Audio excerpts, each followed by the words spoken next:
You're ready. So this piece I did in Mount Spazio, Italy, and I was really inspired by the water, the importance of water in that area for the farmers. And there was a beautiful waterfall near where I live, so I sort of tried to bring in this idea of the water, the flow of water by dripping paint down paper, and also the colors of the area. I did some rubbings of rocks in the area to sort of get some of the textures. And so this basically was sort of brought in all the elements that I thought were important in the landscape there, the light, the water, and the rock. And then these small pieces were done on a Savis Island.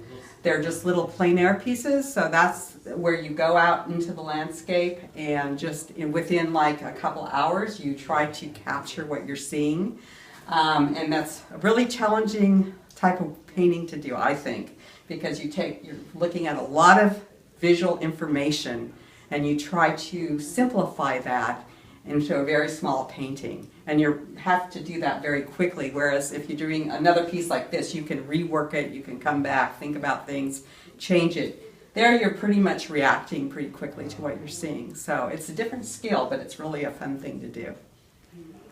Work primarily in soft pastel, and for the most part my process includes an underpainting on the pastel paper, and then I go over that layered water-based paint with pastel to create the depth and intensity and liveliness of the final pastel work.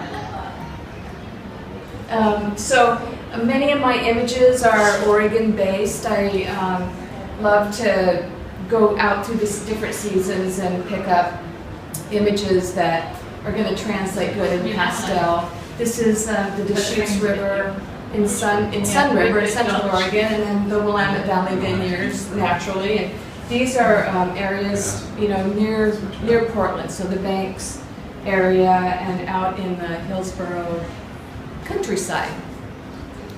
Totally regular thing.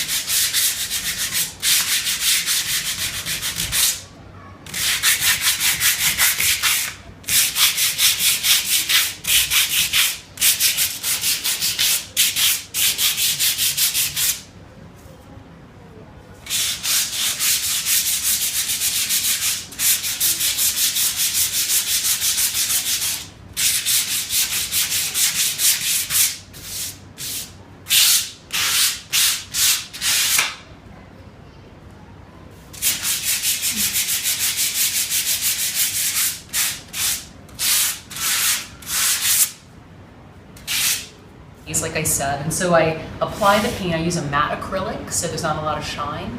And so once it dries, then I like to use a really heavy sandpaper to sort of take off some of the surface, and then it gets these nice scratches and it smooths out the surface, and it just allows me to sort of blend and play with the paint in a way that is not sort of typical.